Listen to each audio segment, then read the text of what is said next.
Hello, everybody. Welcome back to another edition of the Hockey Mountain High Podcast. I'm Griffin Youngs, joined by Christian Bolle. As always, kind of what we said right off rip last time. We're just kind of waiting for things to happen, and boy, did they happen. Just not for the Avs, not yet, but pretty big ramifications around the league. We can just hit it right off the rip. Brady Tkachuk goes to the Florida Panthers and has set forth the discourse of the death of the sport itself from certain media outlets, and we're entering our super teams era. I mean, hard to deny that is a huge move that has massive ramifications on the entire league. My first thought was, well, I hope everyone enjoyed the year off of Florida whooping you. You texted me that, and I said, what a day to not be a Florida Panther hater. Because, for me, this was just – I just laughed because it's just – it's one of those trades I think everyone in GM mode thought that they would make, and then they actually made it, and you're just kind of like, I knew this was a possibility, but the fact that they actually did it is surprising. I don't want to face that line of Tkachuk, Bennett, and Tkachuk. That line is going to jail. How? Which one of them gets suspended first in the playoffs? Probably Brady. Brady or Bennett. They don't suspend Panther players though, so probably. Yeah. I'd lean more Bennett just because he had the whole thing with Stolarz 2 years ago. Yeah. That line is going to be, and suddenly Brad Marchand is maybe the chillest guy on that team. Yeah, Brad Marchand's the level-headed one. Yeah, Brad Marchand's just the one who is he's loving this because on a team of rats, he's probably the fourth biggest rat now. He's the one you forget about. Yeah, and it's an insane move, and they really only gave up Mikey Samoskevich for it. Yeah. And so what happened was they traded Samoskevich to Seattle for a 20th overall pick and a second round pick, and then turned around and then flipped the 9th overall pick that they already had, both of those draft picks, a 2029 first round pick and a 2030 second round pick to the Ottawa Senators for Brady Tkachuk, just straight up. And so very quickly, I just want to read off the Florida Panthers forward roster right now. Ready yourself for this. Top line of Carter Verhaeghe, healthy Alex Barkov, and Sam Reinhart. Second line of Brady Tkachuk, Sam Bennett, Matthew Tkachuk. That sucks. Great to be a team in the West right now. Luosterainen, Anton Lundell, Brad Marchand, Gadjevich, Boquist, Erod. It's absurd. That might be the best forward core I've ever seen. It's the best forward core ever, but here's the thing. They don't have a goalie right now. As it stands right now, they don't have a goalie. Everyone's saying that, and they're going to still turn around and probably somehow get Connor Hellebuck because he's going to force his way there. Or some goalie we've never heard of in their system's going to be the next Dominic Hasek, and they're going to be fine. Or they'll just bring back Bobrovsky, and then they'll still be fine. Yeah, it's just an insane team. And we will, if you're new to the show and you weren't here after the Panthers took a year off, we are the biggest Florida Panther lovers just because I would say we are amused by them. Yeah, they've slain so many of our demons. With the understanding that the second we play them, we're going to hate their guts. Yeah, we will hate them. But what they have done for me over the years of slaying so many teams in the East and West that I dislike, between the Oilers and the Rangers and the Bruins and the Leafs and the Lightning, it's just you guys are great. Yeah, it's very much if they ever face the Avs, we are going to have to be the biggest hypocrites of all time, and we'll be Sam Bennett fucking dirty. Yeah, Matt Marchand, he sucks. But you know what? Sometimes it's great to be in the West and that just not have to deal with this unless we meet them in the Stanley Cup final, which is a journey on itself to even get to that point with this team. So that's a bridge you burn when you get there. Yeah, it's a bridge you burn when you get there. But I'm fascinated to see how this trade plays out, because if you're Ottawa, it sounded like Tkachuk, he toned down the rumors that he wanted to leave and all this stuff, and then he said it was a distraction. He played a week and a half after they lost. Yeah, he got traded. And now Ottawa, who is a good team, I think that they were missing a couple pieces. They're armed with the 9th overall pick. What are they going to do with it? I don't know if they draft someone because Stützle is entering his prime. A guy like Claude Giroux's older. You got Thomas Chabot, Jake Sanderson's awesome. Linus Ullmark showed in the playoffs that that's the type of player you can get out of him if he's on his game. Like, they aren't a bad team. They've made the playoffs back-to-back years. I'm fascinated to see what they do. If they played in the Metro and not the Atlantic, I'd say they make the playoffs. Yeah, but the problem is they play in the Atlantic and they just handed the nuclear keys to the Panthers. Yeah, that gives a lot of credit to Brady Tkachuk. I know it's not Brady Tkachuk himself, and more just you look at that team and you're like, hope you enjoyed the year off. Yeah, like it's just fascinating to me, man. It's just like I said, it's one of those trades that you were just like. You make it up in your mind, like, yeah, that's probably going to happen one day. I didn't expect it to happen on Father's Day. Yeah, from what I've been able to gather from all the insiders and everything is that he basically met with them and was like, hey, I'm not going to extend in 2 years. It was not really a problem you have to stare down right now. But when my contract is up, I'm going to leave. I'm not demanding out right now, but do with that what you will. It didn't sound like he hated Ottawa, but it was just kind of them like, hey, I'm going to go when this is up. If you want to trade me now, cool. And then there were reports like, oh, Minnesota made an offer for him and he declined it, which like all these reports like, oh, there was teams he was willing to go to. He was going to Florida. Yeah. He was going to turn down every other trade to everyone but the Florida Panthers. Yep. And you can't like for Ottawa, I think they made out pretty well. Like I don't love the fact they didn't get a roster player out of it. Maybe they have another trade with one of those picks and go get one. Yeah, like maybe they have that in mind that they're going to do that, but it is it's just a fascinating trade, man. And it's just I think the NHL is one of the few sports where brothers just want to play with each other, man. Like you have Jack and Luke Hughes, now you have Brady and Matthew in Florida. You just don't see it in any other sport, let alone that you have this many sets of brothers in the league. Like I don't know if anyone's even close to Florida right now in the East. Like Carolina just won the Stanley Cup, and immediately they're going to plunge. I feel a little bad for them. Obviously, they won. No one. Yeah, they won. They could give two fucks what happened.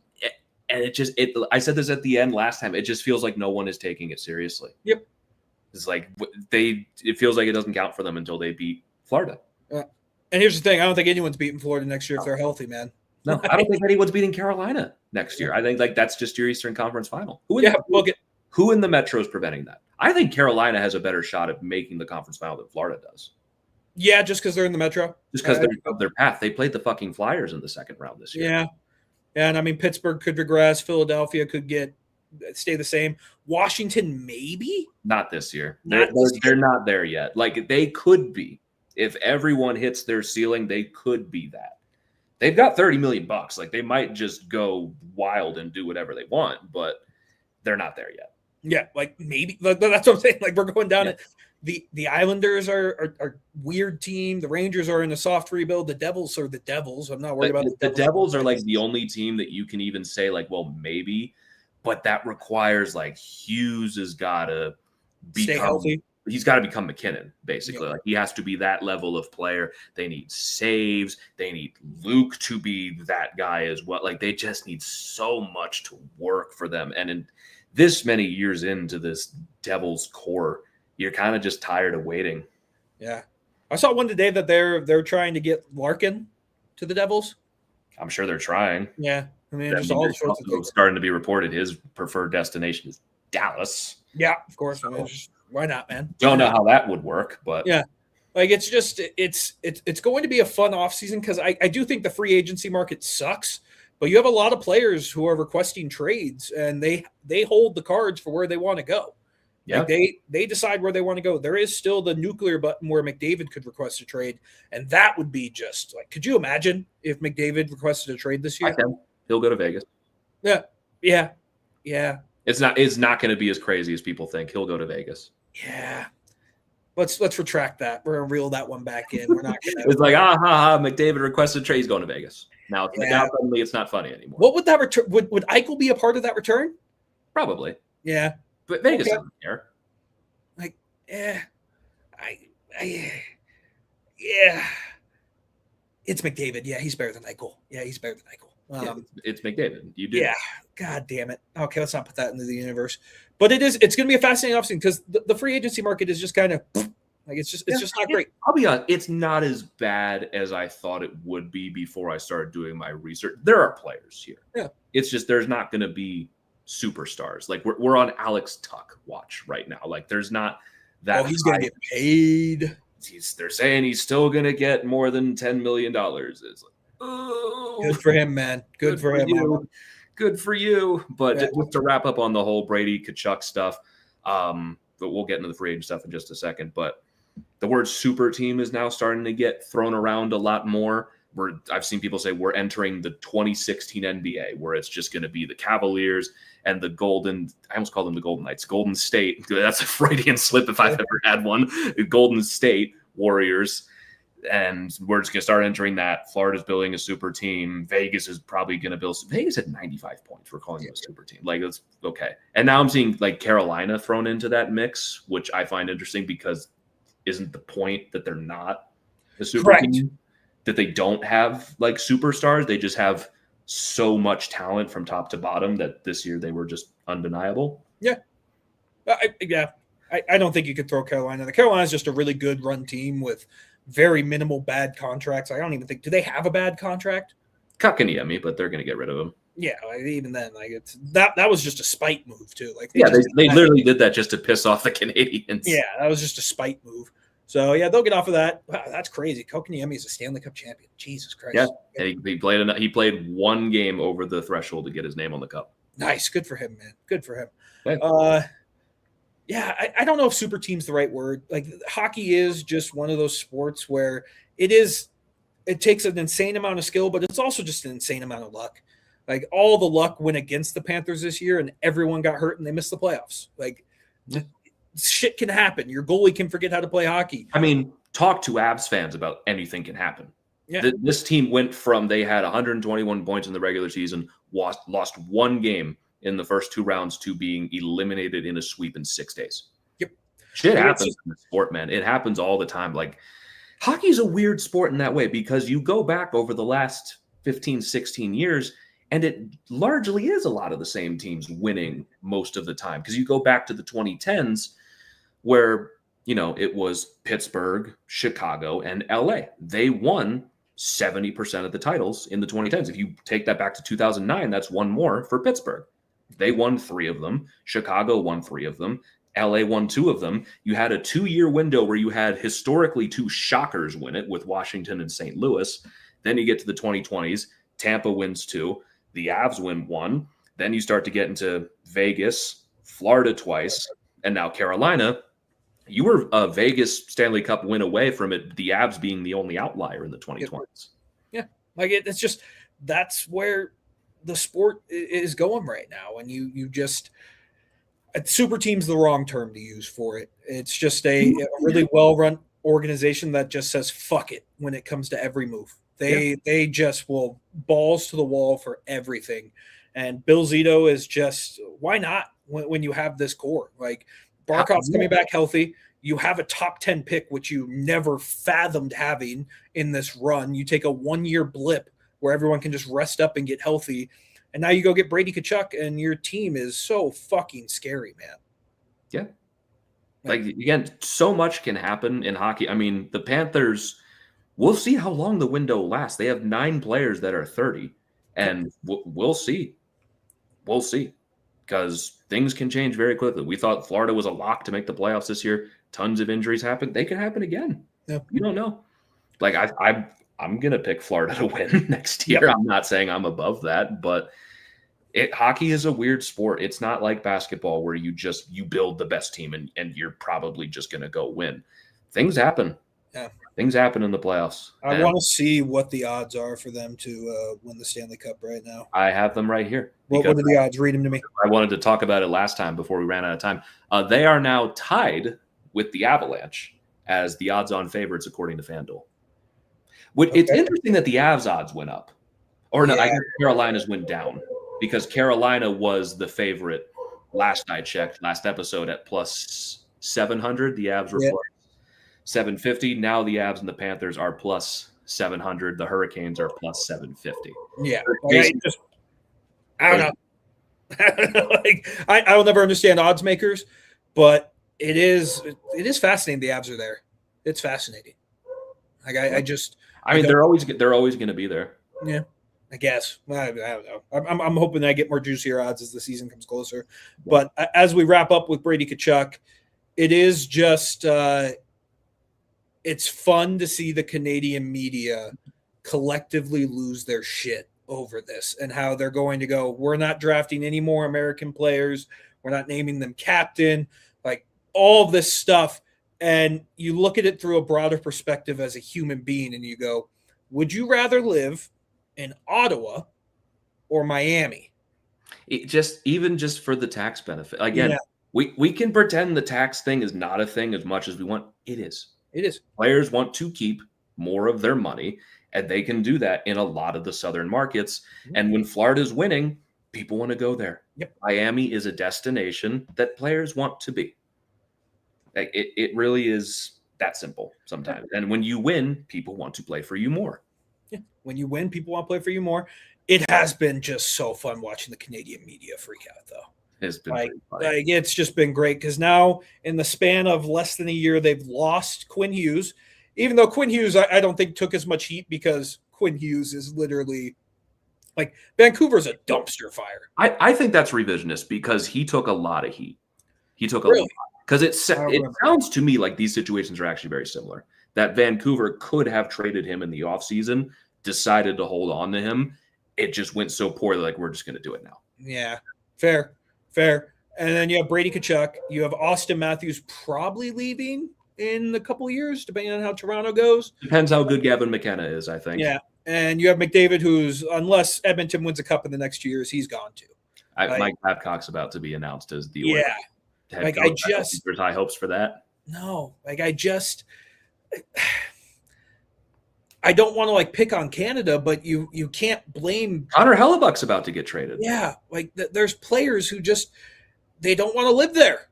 They don't. It's cold. It's nothing. It's cold. It's cold. It's expensive, and you guys are kind of mean. Yeah, it's what now. If Hellebuck gets traded to an American team, let's say he goes to Florida, Detroit. The Detroit media is going to have 5 people compared to Winnipeg having 40, where Winnipeg is the only thing. It's just a different market, and it will turn. Right now, it's in the spot where it's oh, no one wants to play in Canada. It will turn in the next 10 years where everyone's no, fuck yeah, I want to go to Canada and I want to be the center of attention, because that's usually how sports go. They want to play in the biggest markets, but in right now in today's NHL, they want to play in the market that lets them keep their money from the taxes and they don't have to deal with the media. Yeah. So it's a weird world. The NHL is a different beast than everyone else, but we're almost 20 minutes in. Spent a little longer on this than I would have imagined. Let's start to pivot here towards Avalanche and how they are going to build their team for this coming season. It's interesting because you can almost talk about it here where you look at Florida and you look at Carolina and you look at Vegas, and they just keep making moves. They just keep doing things over and over. They're not afraid to take big swings. Before we really talk about free agents, is that something that is feasible for the Avalanche, or is that just something reserved for teams with maybe a few of those advantages? I mean, the Avs can definitely take swings. They don't have the assets to do it. They don't really have the cap space to do it. You do it anyway. Yeah, they could. I don't know. It's just I don't really know how many top-end guys want to come to Colorado. Not in a bad way that Colorado is. It is not a place people want to come, but you're going to be behind Cale Makar and Nathan McKinnon. It's a little bit different. It's a little bit different. I just don't think that with this core, they can absorb another superstar. Yeah. And also they made the swings already. Yeah. They got Nazem Kadri. They went out and they did the Mikko Rantanen trade. I'd argue the stuff we talked about before on the last couple episodes, their business has kind of already been done. on those fronts when it comes to a lot of it. Like when it came to Mackenzie Blackwood and revamping the goaltending, obviously the Miko trade and all the Brock Nelson and all the moves that they've made. Now we're kind of just here with this team. So as you head into the free agent market right now, the Avalanche have about, like we've said, $7 million right now. And I don't think this free agency class is as bad as I thought it was. It's just, what can the Avalanche actually go and get? Because we've seen a couple of people already get extended and sign and trade with Darren Radish, where we saw what Bobby McMahon got. We saw Connor Murphy get signed today. We saw Jason Dickinson also with the Oilers. Pretty, I don't want to say bloated contracts, but ones you look at and you go, that's a lot. That's a long time. Yep. Yeah, it's a long time. The Jason Dickinson and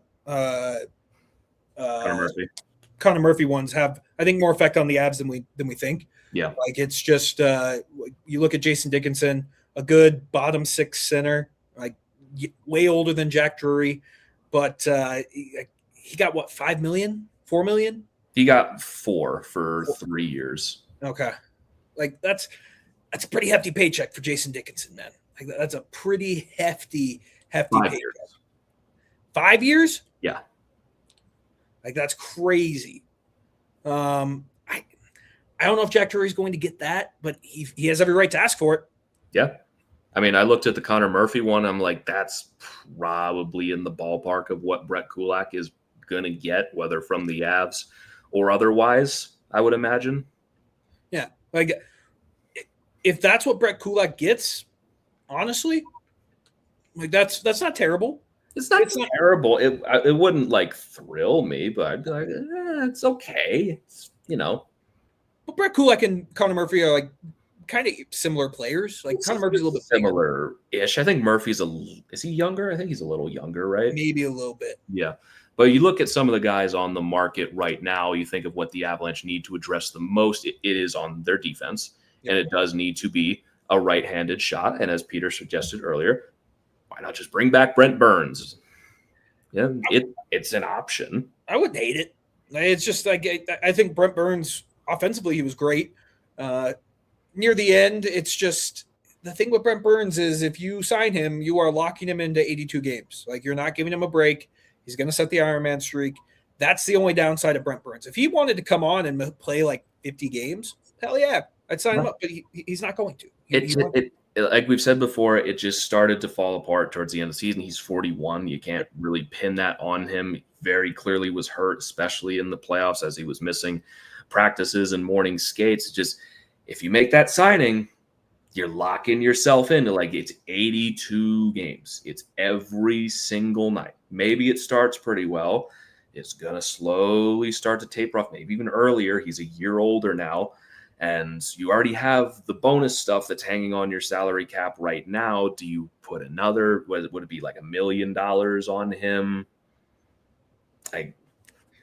I think that's their break glass in case of emergency. Yeah, it's the safe option. It's a guy it's a guy you can work with. But like we said, right-handed shot probably going to be the thing they pursue the most, assuming they don't address it in a trade.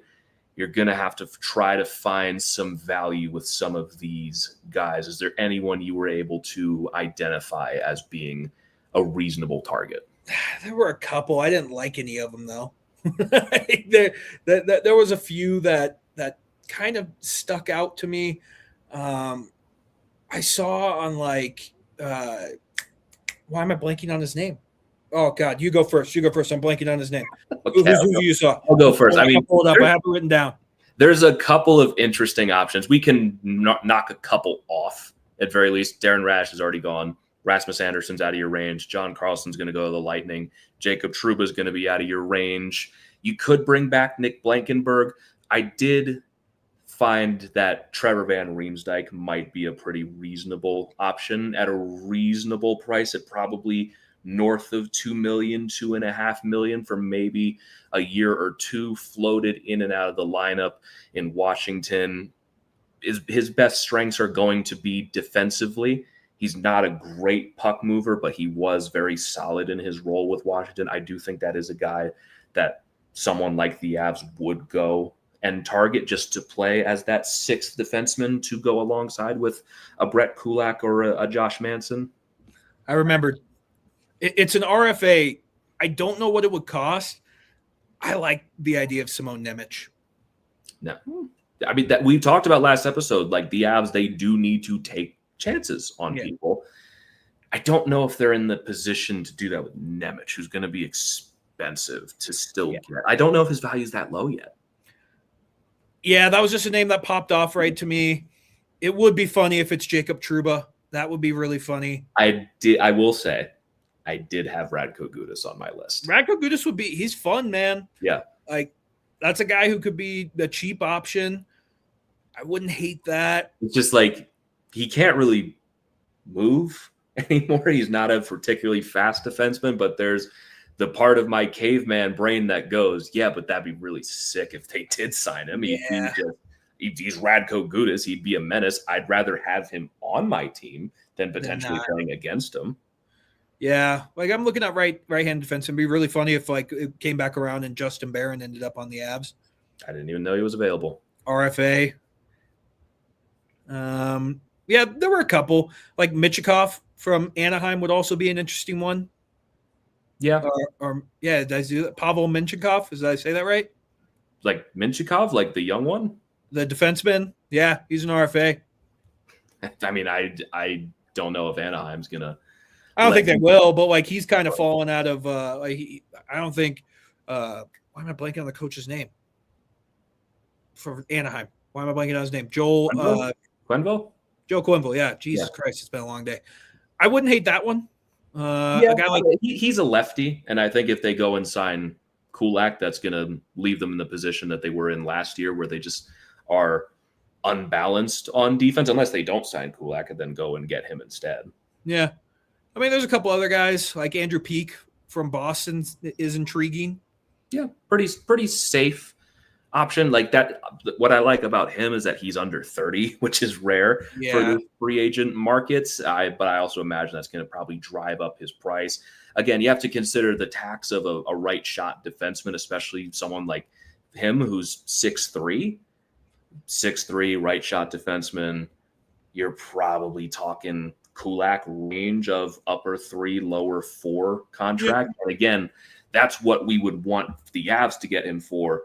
On the open market, you probably got to add another 500,000 onto that. So you're probably looking closer to 5 if you're being honest with yourself.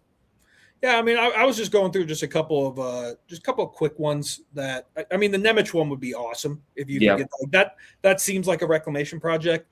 It does, I agree with you, seem like maybe 2 or 3 years too early on that. Yeah. There's one that interests me because he does not play an Avs style, but I wonder if he would be a guy who falls through the cracks, and that's Vincent Desharnais out of San Jose, who is not a very good skater, but his defensive metrics are great. And I wonder, on a team with so many puck movers, do they just want a guy who's safe on the bottom pair that maybe they can sneak out for $1.5 million, $2 million? Yeah, that's a realistic one. Like that seems like one they could get. I've seen a lot. They like the big guys. He's 6'6". He's your size. Like they want a big defenseman. Yeah, I just hope it's not like a Luke Schenn. Yeah, that's one I'm not like. Logan Stanley, I'm like, yeah. Mario Ferraro is a name that's been mentioned a lot over the last couple of years. But the scary part about him is term. Like he wants term on his next contract. He's 27. Yeah, so it's like it's not the end of the world. But are they willing to lock themselves into that? And he's not that good. He's not that good, but also like San Jose. Like, would he be better? Maybe a little more sheltered in Colorado. Like, there has been enough smoke to that fire over the last couple of years that I wonder now that he's a free agent, they're just going to go get him. Yeah. I mean, again, the defenseman is where they're going to have the most fun, I think, free agency-wise. And, like, that's going to be the most wild addition they make. Like, it is just funny. I just love it because this is just how unpredictable the offseason is. Like, we're going to spend 30 minutes talking about defensemen they could sign, then they'll trade for one and we'll be like, oh, yeah, we're good. Yeah. Like, it's what's going to happen. So, well, even that, like, there's not a ton of defensemen on the market. At very least, not ones that I want. Like, miss me with Darnell Nurse, please. I'm not really into Morgan Riley, especially at that price. And you think about guys that are available, like you brought up Nemec. I just don't know if there's a fit here in terms of the deal where the Avs are willing to take the chance on him and also meet what New Jersey's probably going to ask for out of it, unless they really believe in him. I love the risk of it, but I just don't think that's something that they do. And you think about other guys who that would even be. Mason Lohrei, but he's a left shot 25. Shea Weber's a free agent. That's technically true. Technically, he is a free agent. But like a Laura, maybe that's like a Val trade in a way where you're able to do something with that and get younger on your back end. Because outside of that, like teams do not give these guys away. They don't give away good right shot defensemen without a very, very good reason to. Yeah, it's such a hard position to find that you don't know what else to do. Yeah. Is how long is Carlson going to get signed for? What are they saying the contract's going to be for him? Because I did not realize he's almost 37 years old. For John Carlson? Yeah. Probably. I think it would have been 2 years for $10 million or whatever. Good for John Carlson, man. That's fucking awesome. Hey, I've been around John Carlson for a long time, and I'm happy for him to get that money. That fucking rocks if he gets that. Yeah.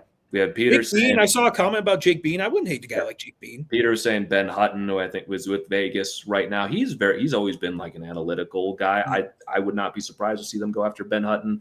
David said Jake Bean, which I wouldn't hate that. Like those remind me more of, I'm blanking on the name, a couple of defensemen 2 years ago. From the Avs? Yeah. Jacob McDonald. No, the guy we got in late July from the Flames. Shillington. Yeah. Oh, yeah, Oliver Shillington. Yeah, that guy. Yeah. Reminds me a little bit of taking a shot like that, but I think Jake Bean's a little more proven. I wouldn't hate that. I wouldn't hate that. Like, there's options. And if Florida, to tie it back to Florida, has proven anything, you just need to have the right guys, and it could just be cast-off guys. Like, you look at Florida's championship teams, they took the reclamation project of Oliver Ekman-Larsson, got him paid. Nate Schmidt got paid. Like, it is worth sometimes taking the risk on a guy at a low value and just being like, okay, thanks for your 1 year. I also wonder about a Jamie Alexiak, who, again, we talk about the big guy. He plays left, but again, he's 6'7", 260 pounds. They tried for a long time to make Curtis McDermott work. He did work. Yeah, but they moved him to forward, and that's after he was the most out of the way. They love the idea of a big defenseman on the back end, whether we agree with that or not. That has always been something that they wanted to make work. So I would keep an eye on the Alexiaks and the Desharnays of the world to see if they can try to steal a guy like that out of there. Yeah. I wonder about a Matt Grzelcyk, who was the defenseman who slipped through the cracks last summer and ended up going to Chicago, didn't really do anything in Chicago. He's a smaller guy, though. Yeah, but like that's another guy that could fall through. I would be interested in Ryan Shea, who would have kind of a breakout year in Pittsburgh. I think there's a ton of teams that are going to be vying for him that's going to drive his price out of the Avs range. But on the off chance that somehow he slips through the cracks, I think that would be a huge value guy. I agree. There's a lot of fun options. Like as I was looking at this more, like the defensemen there are some better, like some interesting guys. Yeah. Like, Ian Cole, come on down once again. That would be funny. That'd be I always forget Ian Cole was here. What do you think Brant Clark's going to get paid? Is he an RFA? Yeah. Wait, they like him. LA does. So. Yeah, I'm going to say 10. I think that's going to surprise us. I was not going to go 10, but would it shock you if they go after like a guy like Arbor Xhekaj maybe? Xhekaj? But I don't see Montreal moving off of him. He's a cult hero up there. Yeah. I've always loved Travis Hamonic. I didn't even realize he was still in the league, so that's pretty funny. That could have fooled me. Like I know you don't like Morgan Riley, but if that was available and you got half retained, like that could be a fun option. Yeah, but like third pair. Yeah. Because what's he make right now? He doesn't make. I think he makes 7.5 if I remember correctly, or 8. There's still some term on that deal though, isn't there? Yeah, I'm just saying. Like I don't hate that. I wouldn't throw up at it. No, but But it'd have to be Half-Fortain. You're not taking him. it'd have to be after Tane. He's 32. His play is starting to dip, though. It's starting to go. Yeah, but is he not a top pair defenseman anymore? Like if he goes into sheltered minutes of playing 17 to 18 minutes a night, does he go back to it's just an interesting one. Yeah, it would depend on the price. If Toronto is insistent on like Darnell Nurse or whatever and trying to bring him in and they move out Riley and you're able to pluck him out of there, like I wouldn't hate it. I wouldn't be thrilled, but it's an option though. I wouldn't hate it. I wouldn't hate it. It's all right. It's all right. It's all right. But before we dive into the forward, should we take our quick ad break? Since we're over 30 minutes in? Our quick ad break, and we will be back in about 30 seconds. At the Denver Athletic Club, exceptional facilities and a vibrant community come together to elevate your fitness journey. While the DAC is the perfect place to achieve your health goals through countless sports and activities, we also offer a variety of amenities to support your lifestyle. A co-working space, childcare, social events, family activities, private event spaces, and more are at your fingertips as a member of the DAC. Discover the Denver Athletic Club today.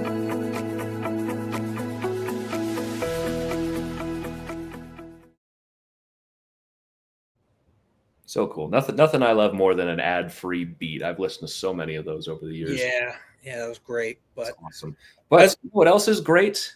Number 30, because we are still doing the watch parties, and boy, have they been a success. Those looked like so much fun for Team USA, for Mexico. We're doing one for Germany as well coming up. So if you want to come down to number 38 and cheer on your favorite teams, we've got Wednesday the 24th. We've got the Mexico game. Thursday the 25th at 2 p.m. We've got the Germany game. And then Friday we will have the final Team USA game of the group stage before they move on to the knockouts, because they have already won the group. Cheer on your favorite teams in the International Soccer Tournament with us at number 38. Again, these are all sponsored by Modelo La Cerveza del Football, and just such a great time to come down there. The atmosphere has been electric so far, and shout out to everyone for filling the number 38 up. If you want to get there, you got to get there early. You got to get there early. I cannot stress enough that you're going to have to try a little harder to get a good spot out there. And again, brought to you all by Truly. If I wasn't going away, I'd probably swing down there for a little bit. Yeah, I got to work. So those are full up, filled to the brim. Yeah, I couldn't even imagine parking. But let's move on to forwards. This one is a little bit more fun. I did have some more fun with this one. Yeah. I will say, I did have some more fun. I will say I did focus more on the defensemen, because that's where the Avs have the big lead. But the forwards are where you can have a little more fun, just because, especially right shot defensemen, they're always going to be a little just overvalued. Yeah, Romanov will be awesome. He's under contract for like another 6 years with New York, isn't he? Yeah, he's got a long contract with that's from I agree, he'd be sick, but he's coming off that shoulder injury from Mikko too. Yeah, defensemen from the Islanders have worked for us in the past. I don't know if Lou Lamoriello's not running the ship anymore, so even Murphy's freaking out about that. Murphy liked that one. Yeah, he did not like that one. Forwards, the first one I had, and this is a complete joke, Alex Ovechkin. Not going to happen, but I thought it was funny. It's fun. It's funny. The one that I actually am intrigued by, and I want to get your opinion on it. Would you take a flyer on a guy like Patrick Laine? I don't know. I'm not sure. I think that there's just been so many issues with that over the years. I don't know if you can rely on him. Yeah, but if it's 1 year, $1 million. I guess if that's if he wants to come. If you're talking about reclamation projects, that is the biggest one of the forward free agents, if you ask me. Yeah. I don't know. You could talk me into it, because it's just going to piss me off. Where's he going to play? I know, but it's just going to piss me off when he signs with Vegas and he scores 45 goals next year. I see him going to Chicago, honestly. Just put someone who can score goals with Bedard. But I don't hate it, but like, where would he play here? Because again, like where I'm looking for a lot of these guys is probably going to be in your bottom six, unless you're trying to find a true Val replacement. And again, like I just think if Val does get moved, they might just move one of the centers over there, whether that is Kadri, assuming they keep Jack Drury. But you could talk me into it. I just don't know if the Avs are the right fit for him. Yeah, I know. I just saw that one and I'm like, it's just gonna piss me off the fact he's gonna go to Florida or somewhere and sign for like $1 million and score 40 goals. Yeah, like I just see that. It's just in my brain. Even like it's just dumb, but I could see that happening. You always come back to a guy like I've talked about in the past 3 off seasons. I'd love a guy like Anthony Mantha. I do think the Avs missed out on that. Yeah, like, that's one you look back on and go, yeah. That's one you could have, because now he's going to get like a multi-year deal. Probably now he's going to get paid, and the Avs can't get on that. Yeah, he's probably going to get like $4 million on the low end, I'd say. For what he did this year. I've always loved Mantha's game. There's a lot of RFAs for these guys. I'm really intrigued to see where like a guy like Bedard, what's he going to get paid? What's Leo Carlsson going to get paid? Like there's some guys on here. Like what's Fantilli going to get paid? What are all these guys going to get paid? Yeah, those are going to be the fun ones. The one I had at the top of my list that I wonder if the Avs could get some good value for him still, because he proved he can still go, is Victor Arvidsson. Yeah. He went to Boston last year. And even strength-wise, he was excellent. He was actually kind of up there with Pasternak for the most part in terms of productivity on that Bruins team. Assuming a Val trade does happen, would that be a guy you can bring in for maybe under $5 million, maybe around that price point for 2 to 3 years, that has good even strength production, proves that once he was able to get a breath of fresh air out of Edmonton and out of LA, who's had high production seasons before, maybe you can bring him in here, juggle some top middle 6 minutes with him, and maybe get him to bring back that 25 goal season that he had last year. Yeah, I wouldn't hate it.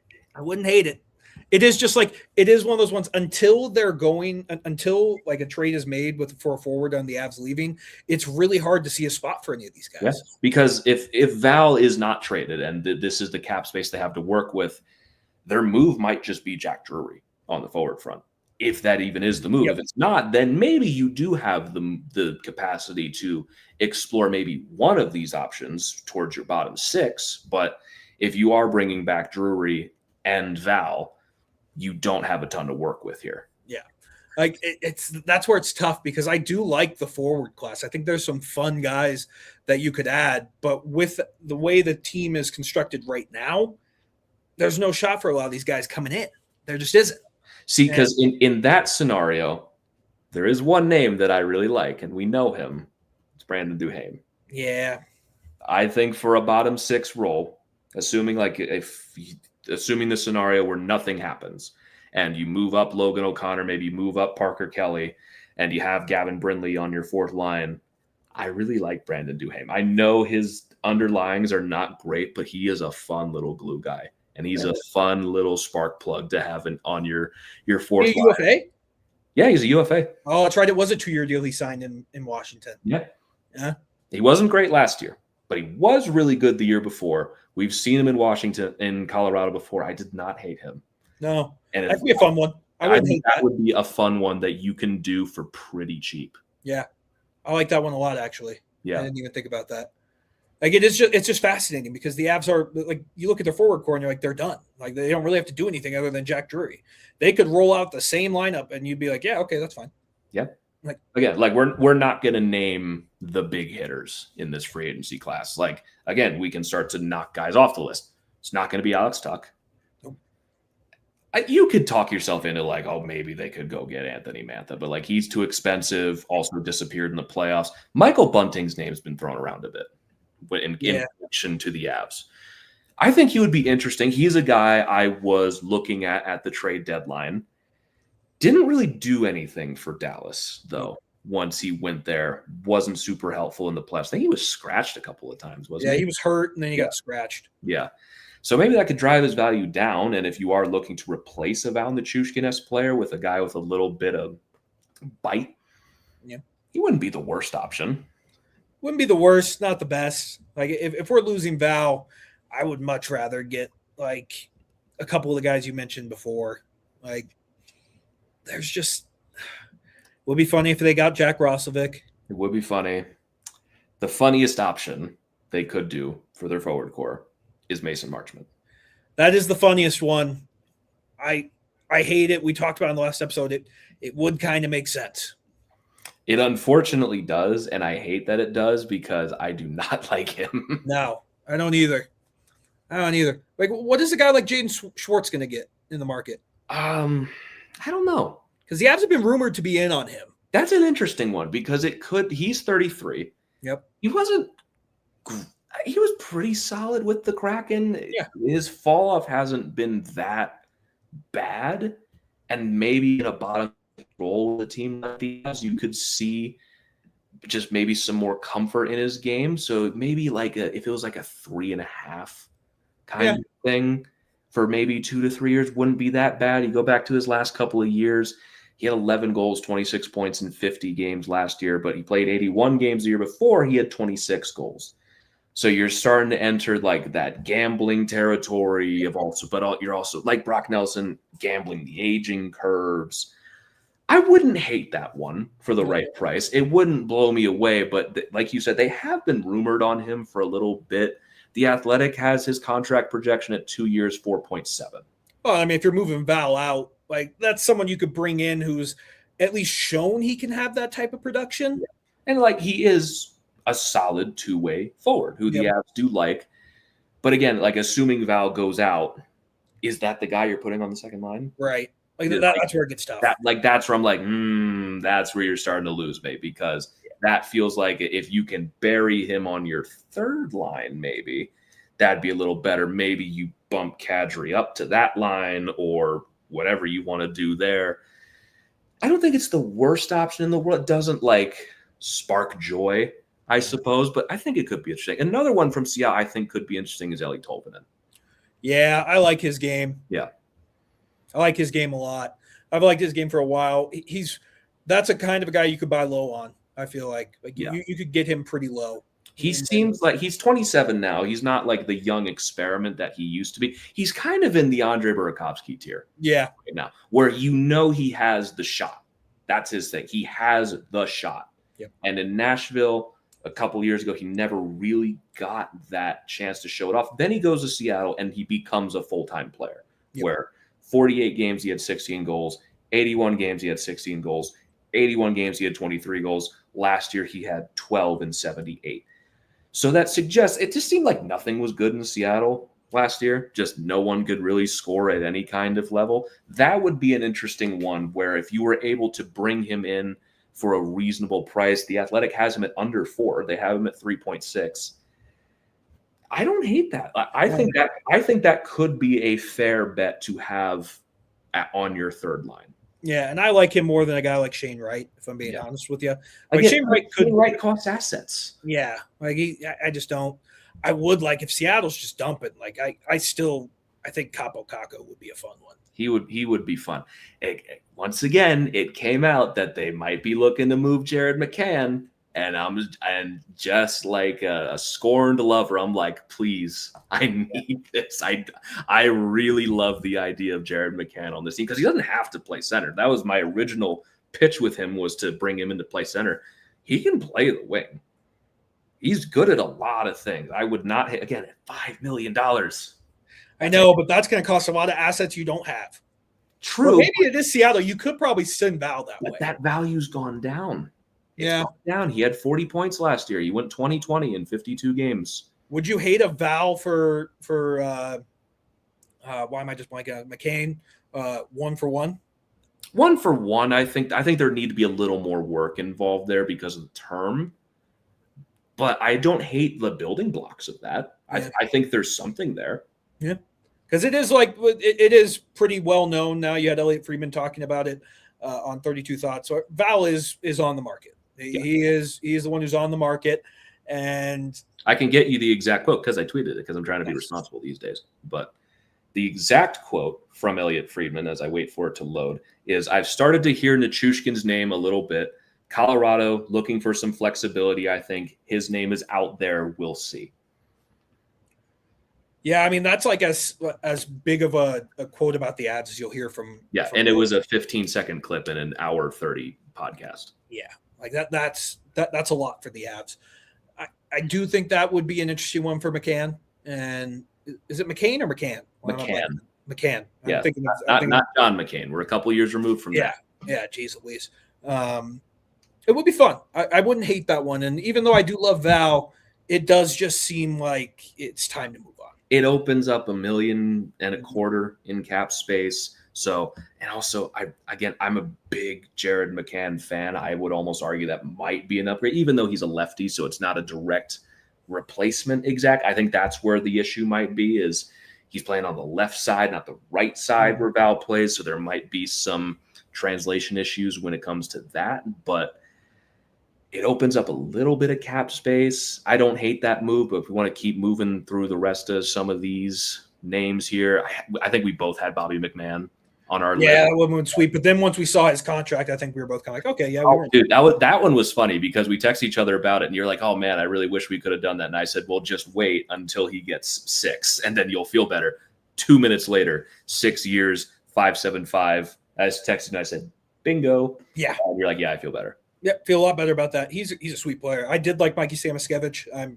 It would be hilarious if he just doesn't sign with Seattle, though. Seattle, again, they re-signed Bobby McMahon. They get Samoskevich from Florida. It's just like this team loves middle six forwards. Correct. They are just going to be – they're trying to be the Hurricanes, except the Hurricanes actually get talented players. They remind me more of like the late 2010 Wild, where they just have a bunch of good players. Yep. That you look at and go, I'd like that guy on my team. But collectively together, there's no one here to move the needle. Yeah. None. Who's their new GM? I don't know off the top of my head. Can't remember either. I don't know. But it's going to be an interesting one. I do like a couple of these forwards, but unless the Avs move people, I just don't see. Yeah.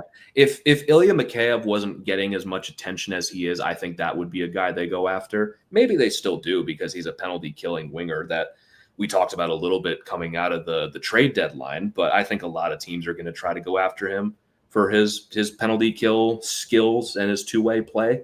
If the Avs can get him at a reasonable price, I think they will. It's just I think they'll get outbid. And how nice is it to do a offseason? We just don't have to worry about goalies. Oh, I'm looking at the goalie free agency class. Not great. And it's been bad for a while now, for a couple years. It's like, okay, we got Sergei Bobrovsky. Hard to believe we are seeing the end of that contract. Yeah.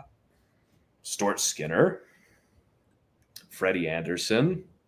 Is Stuart Skinner the best one on here? Yeah. I genuinely think Carey Price, San Jose Shark legend, free agent. Hall of Famer. Yeah, I saw that too. Yeah. But it is nice not to worry about that. Yeah. David said Scott Lawton as well. We just clicked one at the same time. Yeah, we clicked on the same time. Yeah. Okay. David said Scott Lawton is like there. We talked about it a little bit at the deadline. I wasn't overly thrilled with it because of what potentially the price would have been to acquire him. As a free agent, I wouldn't rule it out. I'm not immediately against that. He still has solid two-way play. I'm worried he's going to be expensive. Yeah, I agree. I still think the guy I want is Warren Fogle. That was the one at the deadline I wanted really bad. And to see what he got traded for kind of made me sick to my stomach, where it basically wasn't it just Lawton and like a second for him? It was a separate trade, wasn't it? It might have been a separate one. You're right. Yeah. You're right. Warren Fogle rocks, man. Yeah, that would have been a fun one. That would have been a fun one. Kapanen could be an interesting one, but that seems to me like another one that Edmonton's just not going to let leave. Yeah, right. I agree. But also, like, he's a speedy guy. He could be an interesting option for the Avs. Bottom six, David, the one we skipped over, said Anders Lee. I don't know if he's going to get a cheap deal, though. No. I don't think he will. I think he's going to get paid. I think he will get something because the Athletic, their contract projection for him is 3 years at 6.6. Yeah, and I don't see him leaving. And also, like, he's kind of the Landeskog archetype, where net front presence guy, which isn't the worst thing in the world, but I just don't know what role he would fill on this. Right. And I just don't see him leaving New York. Yeah. They love their old guys in New York. Yeah. But it's a new regime there. Yeah, totally. They traded – who did they trade for? They got Braden Shen. Yeah, that one worked out. Yeah. That one worked out. And then they fired Patrick Roy. That is going to be crazy too. I'm just completely blanking on the fact that Peter DeBoer is the coach of the Islanders now. Like I completely forgot about that until like that's going to have to be something we get used to. Yeah, Fogle would have been sick, David. That was one I was hot on the streets for during the trade deadline. Well, and I was also saying with you, or I might have said it off the rip here, is like our free agency preview might not even really start until like July 5th. Yep. Until you start to see who's fallen through the cracks a little bit. And because that's what the Avs like to do. If they really like a guy, they'll try to get him right away. Mm-hmm. But most of the time, they're going to try to see who is left without a dance partner and try to go and pick him up like they did with Victor Olofsson, like they did with Oliver Shillington a little bit ago. Like they try to find the guys that are probably willing to take less just to have a team to play on next year. And then you get to give them the selling point of, well, you might have to take a little less money, but you get to come to Colorado and you get to have a real shot at winning a Stanley Cup. Like then you can start to hit them with that pitch and you can bring the price down a little bit. Do you think there's any caution to the wind for those guys that the Avs have traded those guys the past couple of years? I mean, they've really only done that with Olofsson and Shillington. Well, Shillington sucked. Yeah. It's like, don't suck. Yeah. I was just trying to be devil's advocate. Maybe there's a couple guys being like, why would I sign with you? I'm just going to get traded when you guys find something better.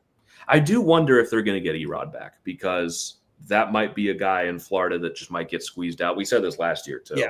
But until he's not on the Panthers, I just don't. At some point, right? There's got to He's going to be a UFA next year, right? Yeah. Okay. That's what I mean. Like, it's not like he's on a long-term deal or is like a core piece of the Panthers. Like, they have $7 million to play with, but if they want to do a little bit more, his what does he make? Just over $3 million. Yeah. Again, and he plays on the right side. We know him. He's good. Like, I don't think that would be the worst option. Yeah. There's a ton of it's going to be interesting to see what the Avs do with their forwards because it is. We talk about all of that, and they could just be like, "Fuck it, we're running it back with the same forward." Yeah. It might just be all of that, and like we'll bring in, I don't know, it might just be Brandon Duhaime. Like it might just be that. I have seen people talk about what if the Avs got Jamie Benn. Gross, not going to happen. Disgusting. Yeah, that's even more gross than Mason Marchment. I actually would prefer Mason Marchment. Yeah, I would too. I have such a distaste for Jamie Benn that I think that would make me sick. Yeah, and he stinks now. He's not good. He's not good. He's not good. He can't skate anymore, and it's not his fault. He's like 38 years old. Like I don't blame him. He literally had a collapsed lung to start the year last year. Yeah. I don't know. But if it was, again, devil's advocate, don't yell at me. If it was 1 year, $1 million, would you consider it? No. Okay. I just saw it. He stinks, man. What? Okay. Remove emotion from it. Remove, I hate him. Would you do it for 1 year, $1 million? No, I think there's much better options. I'd rather give a $1 million flyer to. I just want to make sure we're covering our bases. I agree with you completely, but just making sure we have our ducks in a row. Yeah, I just don't see it. Like I look at it and there's just other guys I would rather take flyer. Like I'd rather take fucking Kevin Hayes for a 1 year flyer. Yeah, I would too. Like Kuzmenko would be a fun one. I like Arvidsson. Boone Jenner would be fun. If Drury leaves, would they get Adam Henrique? I would say yes, but I'd rather have Boone Jenner at that point because at least Boone Jenner plays. But is Henrique going to cost as much as Boone Jenner?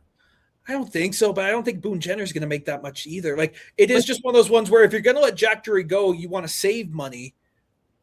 I just don't know who they go for. Who's a fourth line center? Who's going to be one better than Jack Drury? Well, David brought up Luke Glendening. Is he a free agent? I didn't see that one on there. I didn't see him, but he's a face-off guy. Yeah, Avs love their face-off guys. If we're going to pay money on Drury, and then David obviously bring up Corey Perry, kiss of death. Yeah, I mean we make it to the Cup final. That's for sure. That's an improvement. Yeah, it's an improvement. There are worse fates than losing to the Panthers in the Stanley Cup final. Yeah, there are worse fates than that. Yeah, but we'll have to see. I will say, but if McKinnon loses to the Tkachuks again, oh my god, he would not be happy. No. And also, it's just hilarious that people like that podcast, the Tkachuk Brothers podcast. Now that they can record it in person, is just even funnier. That's like that was probably a selling point for them, that like their podcast is going to get bigger. Speaking of that, there are people saying that if McKinnon just scored in the Olympics, this trade would have never happened. As if they're not brothers. Yeah, like it doesn't change anything. And again, we talked about this a little bit. It's like there's collusion going on with Team USA. It's like, well, no, they've just found out what winning feels like. And like, wait a second. Ottawa's never going to do this. Detroit's never going to do this. Winnipeg's never going to do this. Columbus is never going to do this. What if I went to teams that could win? Yeah. Because that was fun. That was really cool. I don't want to keep doing this where I miss the playoffs half the time and then get bounced in the first round whenever we do make it. Not to say Brady Tkachuk's innocent in what Ottawa did the last 2 years. He sucked in the playoffs, but now he doesn't have to be the guy. Nope. Now he's like number 4 on that team. Maybe number 5. Yeah. Maybe. He's not even the most important Tkachuk. No, he's not. It is just an embarrassment of riches. I am again. Barkov, so important. I will always die on the hill that he probably should have won both Conn Smythes for Florida. The fact that he didn't get either one, crazy to me. Having him back alone is going to take. That's a bigger free agent addition than anything they could get. Yeah, that's the biggest thing that's happening going into next year is Alexander Barkov, one of the best players in the NHL, the best two-way player in the league, is back. Yeah. And they also added Brady Tkachuk to their second line. Yeah, it's gross. You kind of touched on a little bit the Hockey Hall of Fame. Do you like the fact that they just let like these guys like Bergeron and Price in, even though like Price isn't technically retired yet? Well, that's where I was confused. Like, can you put a guy in the Hall of Fame if he's still under contract? Yeah, like that's where I'm just kind of like, or is it done? I think it's done now. Like, okay, then it's fine. Yeah, well, like it is just kind of weird because you're so used to the NFL and the MLB where it's just like they have to wait like 7 years before they can get inducted. It is just kind of jarring because like Pekka Rinne retired like 3 years ago. Yeah, and so it was also just kind of getting to the point where it's like, oh, I'm old enough now where it's like I'm not seeing guys that I'm starting to see guys that started their careers when I was around retire and now get put in the Hall of Fame. Yeah, like don't get me wrong, Carey Price Hall of Famer. Patrice Bergeron, Hall of Famer. Pekka Rinne, Hall of Famer. It was just like, fuck, have they been retired? Like, yeah, when retired like 3 years ago. When you really think about it, Bergeron's been gone for a minute. Yeah, Carey Price hasn't played since the Stanley Cup Final, right? Yep. And Pekka Rinne retired 3 years ago, 4 years ago, maybe before that. Yeah. I guess you're probably right. I just felt like that's probably the more jarring part. I was just like, Jesus Christ. Yeah, like it's just those guys were around forever. Like they were staples. And is Carey Price going to go down as one of the more underrated goalies of all time? Just because he didn't win anything? Yeah. I mean, he played in Montreal, which definitely boosts his value a lot. But he was that good. Because I think people have that debate, and it's a fun one. Like, would you rather have Price or Lundqvist? I think it's Price. I love Henrik Lundqvist. Him or Lundqvist rock. Don't get me wrong, but it is unfair to ask me that question because I adore Henrik Lundqvist. Yeah. And for me to adore Henrik Lundqvist, you've got to be in another strap. Yeah. He's a very likable guy. He's just a Swedish charm. I do like those two go down because they didn't win a cup. They didn't. Carey Price won the MVP. Lundqvist won a couple Vezinas. Like I don't know who the greatest goalie of that generation is. I'm sorry? Lundqvist was healthier, though. Yeah. You do have to keep that into account. Injury problems. Yeah. Although, to be fair, wasn't it Kreider who busted into Price in that? Yeah, but that was 2014. Yeah. Like, there was separate things for a long time. If you're asking me to pick one goalie in their prime to have on my team for a season, I think I trust Henrik Lundqvist to be there. Not to say that Carey Price is just this made-of-glass guy, but Lundqvist was always there. Yeah. It's a good point. That is, you do look back on the 2010s. There were some kick-ass goalies, man. That might have been the last golden age of goalies. Yeah. Because now we're in an era where there are great goalies. Yeah, Vasilevsky. Yeah. Got a lot of those guys are older now, and now you're starting to see like Brandon Bussey just comes in late in the Stanley Cup Final and just goes and wins it. 10 years ago, that would have been a movie. Yeah. And now it's just like, yeah, well, what do you do? Yeah, it is interesting. Like I just don't know if we're ever going to see guys like and that many where it's like Price, Lundqvist, Rinne, just off the top of my head, Holtby, like even like the prime of Ben Bishop back then. Corey Crawford was sick. Corey Crawford would be a Vezina finalist these days. Jonathan Quick. Yeah, Jonathan Quick, like just all those elite goalies that you just really are. You might not see anymore. Yeah, it is a dying breed of like the goalie who plays 60 games. Yeah, who plays 60 games, 8-year contract. You're not really going to see those anymore. Like Bobrovsky, even back, I know he's still around, but like back then, he was a thing. Yeah. God, yeah, you forget how good the goalies were. The goalies rocked. And like every team had one. And if you Tuukka didn't, Rask. yeah, Tuukka Rask, like if you didn't have that elite, like top tier goalie, you were screwed. Corey Crawford was probably the worst of the bunch, and he won 2 Stanley Cups. Yeah, he won 2. Yeah. Like it is a fascinating, like it seems like the 2010s weren't that long ago, but then you think about it now, it's like, God damn, that was 16 years ago. Even think about how long like Cam Ward was in. Yeah, he was solid for a while. Yeah, for a long time. Yeah. Semyon Varlamov was great for a while. There's a lot of them. There's a lot of really good goalies. But yeah, I saw that for the Hockey Hall of Fame. I was like, oh God, I'm getting old.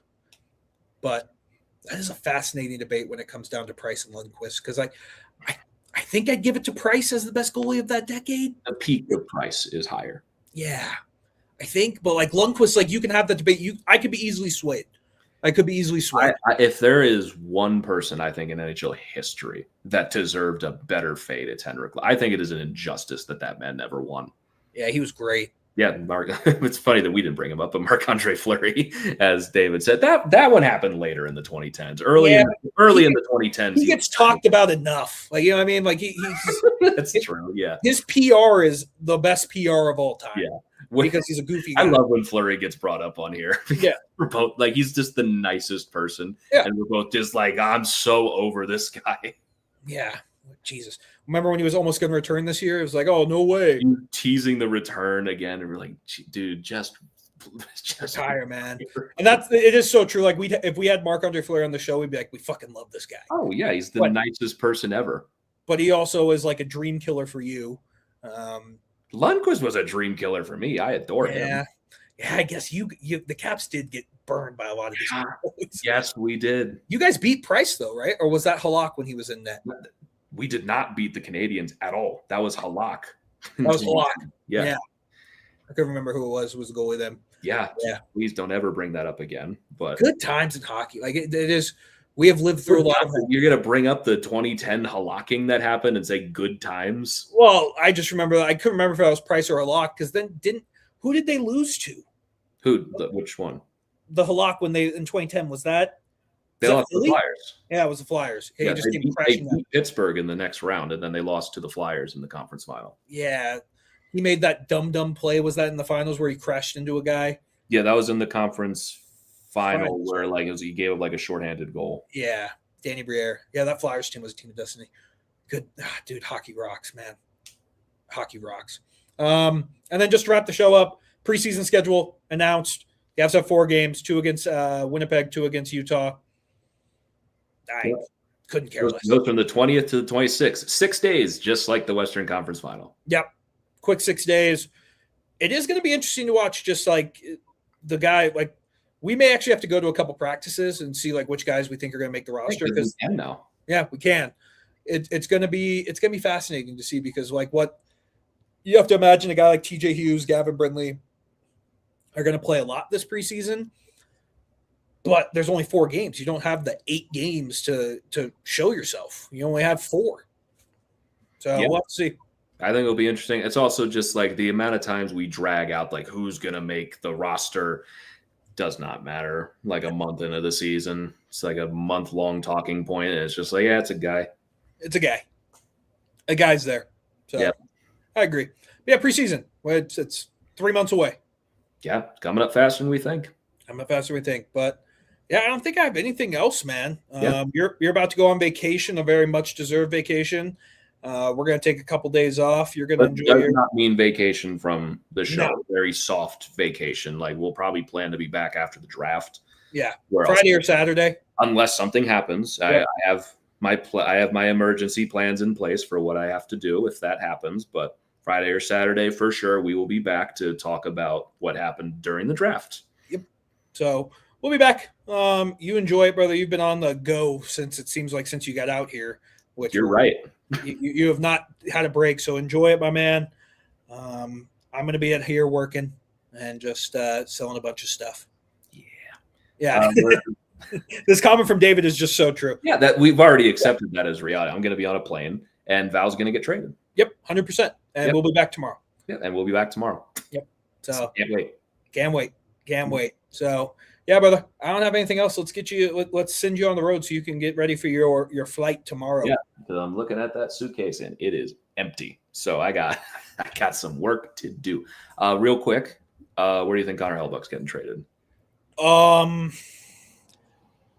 Fuck. I wanted to say Florida. He can still. I'm just gonna say Florida because he gets to decide where he goes. Yeah, he's got no movement clause. Yeah, fuck it. Oh, yeah, great. Can't be Florida. Okay, send me to Vegas. Yeah, Florida or Vegas. That's where he's going. What's the other one on that team? Minnesota's on those no trade lists. Yeah. I don't think he goes there. No.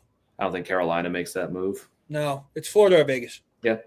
Pretty safe bet for anyone on the block. Florida or Vegas. Yep. So I feel good there. Florida for Lindell. The funny thing about that is I've seen that reported, and Florida doesn't want to trade Lindell. You greedy bastards. Yeah. Fuck you. There's middle finger to everyone, Florida. Yep. So, yeah, where do you think he's going? I can't get Florida out of my head, and if it's not Florida, he's going to go to Vegas. Yeah, fuck, man. I don't know. We'll see. I don't know. Florida, that's my guess. We'll just say Florida for everyone now. Yeah, it's guys on trade, but Florida. Florida. Boom. Florida doesn't want to do it. Vegas. Yeah, Bettman will change the rules where they can trade like first-round picks 10 years from now. Yeah, 2030 second-round pick in that Tkachuk trade. That kid is like 13. Yep. Again, I just don't like to wrap my mind around the fact that we're closer to 2030 than we are to 2020, but hey, that's okay. Yeah, we're already well into that. Yeah, fuck that. So, yeah, we'll see, brother, but we'll be back Friday or Saturday unless something crazy happens. I don't think I have anything else, man. Yeah, should be fun. Should be fun. This is the time of year where you're waiting.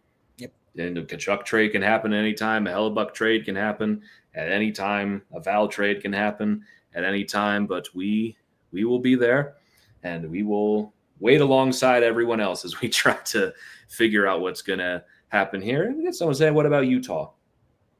For Hellebuyck? For Hellebuyck, I wouldn't hate that. Yeah, I think that they could do that. I think that would be a kind of a that would make sense for them with how their business model has been ever since they moved to Utah. I don't think they hate Vizmelka, but if Connor Hellebuyck's available, you're going to go do it. Yeah, agreed. I don't hate that. Yeah, I don't hate that. But we are going to wrap this one up here. Thank you all so very much for tuning in. As always, if you want to follow us on Twitter, you can follow me at GR Youngs. You can follow Christian at Christian_Belay, and you can follow the show at HockeyMTN Pod. But again, thank you all so very much for tuning in, and we will catch you all next time. But until then, let's go at it.